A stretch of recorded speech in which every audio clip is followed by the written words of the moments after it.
Easy and tasty recipes YouTube ಚಾನಲ್ಗೆ ಸ್ವಾಗತ.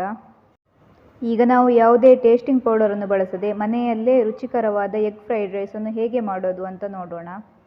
Egg fried ರೈಸನ್ನು ಮಾಡಲು ಬೇಕಾದ ಸಾಮಗ್ರಿಗಳನ್ನು ಡಿಸ್ಕ್ರಿಪ್ಷನ್ನಲ್ಲಿ ಹಾಕಿರ್ತೇನೆ. ಹಾಗೆಯೇ ನೀವಿನ್ನು ನಮ್ಮ ಚಾನಲ್ಗೆ ಸಬ್ಸ್ಕ್ರೈಬ್ ಮಾಡಿಲ್ಲ ಅಂದರೆ ಸಬ್ಸ್ಕ್ರೈಬ್ ಮಾಡಿ. ಈಗ ಹೇಗೆ ಮಾಡೋದು ಅಂತ ನೋಡೋಣ.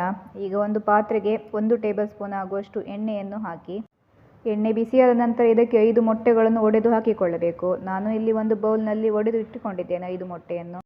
ಈಗ ಮೀಡಿಯಂ ಫ್ಲೇಮ್ನಲ್ಲಿ ಇಟ್ಕೋಬೇಕು.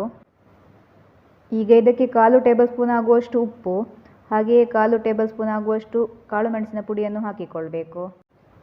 ಈಗ ಇದನ್ನು ಚೆನ್ನಾಗಿ ಮಿಕ್ಸ್ ಮಾಡಿಕೊಳ್ಬೇಕು. ನಾವೀಗ ಮಿಕ್ಸ್ ಮಾಡಿಕೊಳ್ಳಿಲ್ಲ ಅಂದರೆ ಆಮ್ಲೆಟ್ ಥರ ಇಡಿಯಾಗಿ ಇರುತ್ತೆ ಅದು. ಇದೇ ಥರ ಮಿಕ್ಸ್ ಮಾಡ್ತಾ ಇರಬೇಕು. ಉಪ್ಪು ಮತ್ತು ಕಾಳು ಮೆಣಸಿನ ಪುಡಿ ಮೊಟ್ಟೆ ಜೊತೆಗೆ ಚೆನ್ನಾಗಿ ಮಿಕ್ಸ್ ಆಗಬೇಕು. ಹಾಗೆಯೇ ಇದಕ್ಕೆ ಸ್ವಲ್ಪ ಅರಶಿನ ಪುಡಿ ಹಾಕಿ ಚೆನ್ನಾಗಿ ಮಿಕ್ಸ್ ಮಾಡಿಕೊಳ್ತೇನೆ. ಈ ಥರ ಹುಡಿಯಾಗಿ ಚೆನ್ನಾಗಿ ಮಿಕ್ಸ್ ಆಗಬೇಕು. ಇದೀಗ ಫ್ರೈ ಆಯಿತು. ಇದನ್ನು ಇನ್ನೊಂದು ಪ್ಲೇಟ್ಗೆ ತೆಗೆದಿಟ್ಟುಕೊಳ್ತೇನೆ ನಾನು. ಈಗ ಅದೇ ಪಾತ್ರೆಗೆ ಮತ್ತೆ 2 ಟೇಬಲ್ ಸ್ಪೂನ್ ಆಗುವಷ್ಟು ಎಣ್ಣೆಯನ್ನು ಹಾಕಿ, ಈಗ ಹೆಚ್ಚಿಟ್ಟುಕೊಂಡ 1 ಈರುಳ್ಳಿ, ಹಾಗೆ 1 ಟೇಬಲ್ ಸ್ಪೂನ್ ಆಗುವಷ್ಟು ಹೆಚ್ಚಿಟ್ಟುಕೊಂಡ ಬೆಳ್ಳುಳ್ಳಿಯನ್ನು ಹಾಕಿ ಚೆನ್ನಾಗಿ 1 ನಿಮಿಷಗಳ ಕಾಲ ಫ್ರೈ ಮಾಡಿ. ಫ್ರೈ ಮಾಡುವಾಗ ಮೀಡಿಯಂ ಫ್ಲೇಮ್ನಲ್ಲಿ ಇಟ್ಟುಕೊಳ್ಬೇಕು. ಇದೀಗ ಫ್ರೈ ಆಯಿತು.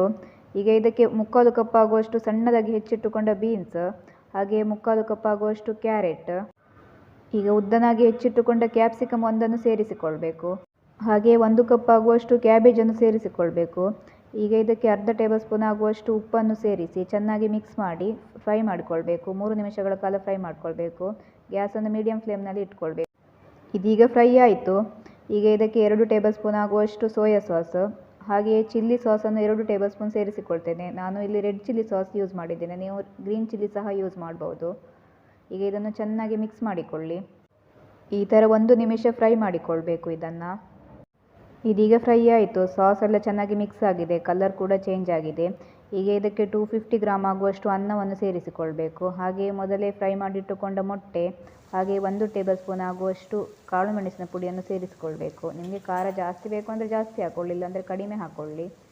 ಈಗ ಇದನ್ನು ಚೆನ್ನಾಗಿ ಮಿಕ್ಸ್ ಮಾಡಿಕೊಳ್ಬೇಕು. ಈ ಥರ ಚೆನ್ನಾಗಿ ಮಿಕ್ಸ್ ಮಾಡಿಕೊಳ್ಬೇಕು. ಅನ್ನಕ್ಕೆ ಮಸಾಲೆ ಎಲ್ಲ ಚೆನ್ನಾಗಿ ಹಿಡಿಬೇಕು, ಕಲರೆಲ್ಲ ಈ ಥರ ಚೇಂಜ್ ಆಗಬೇಕು. ಇದೀಗ ಚೆನ್ನಾಗಿ ಮಿಕ್ಸ್ ಆಯಿತು. ಈಗ ಇದಕ್ಕೆ ಅರ್ಧ ನಿಂಬೆಹಣ್ಣಿನ ರಸವನ್ನು, ಹಾಗೆಯೇ ಹೆಚ್ಚಿಟ್ಟುಕೊಂಡ ಸ್ವಲ್ಪ ಕೊತ್ತಂಬರಿ ಸೊಪ್ಪನ್ನು ಸಹ ಸೇರಿಸಿಕೊಳ್ತೇನೆ. ಈಗ ಇದನ್ನು ಚೆನ್ನಾಗಿ ಮಿಕ್ಸ್ ಮಾಡಿಕೊಳ್ಬೇಕು ನಾವು ಈಗ ಫ್ರೈಡ್ ರೈಸ್ ರೆಡಿ ಆಯಿತು. ತುಂಬ ಚೆನ್ನಾಗಿ ಬಂದಿದೆ. ನೀವು ಕೂಡ ಒಮ್ಮೆ ಟ್ರೈ ಮಾಡಿ ನೋಡಿ, ತುಂಬಾ ಚೆನ್ನಾಗಿ ಇದೆ. ನಿಮಗೂ ಈ ರೆಸಿಪಿ ಇಷ್ಟ ಆಯಿತು ಅಂದ್ಕೊಳ್ತೇನೆ. ಹಾಗೆಯೇ ನಮ್ಮ ಚಾನಲನ್ನು ಸಬ್ಸ್ಕ್ರೈಬ್ ಮಾಡಿ, ಶೇರ್ ಮಾಡಿ, ಲೈಕ್ ಮಾಡಿ. Thank you for watching.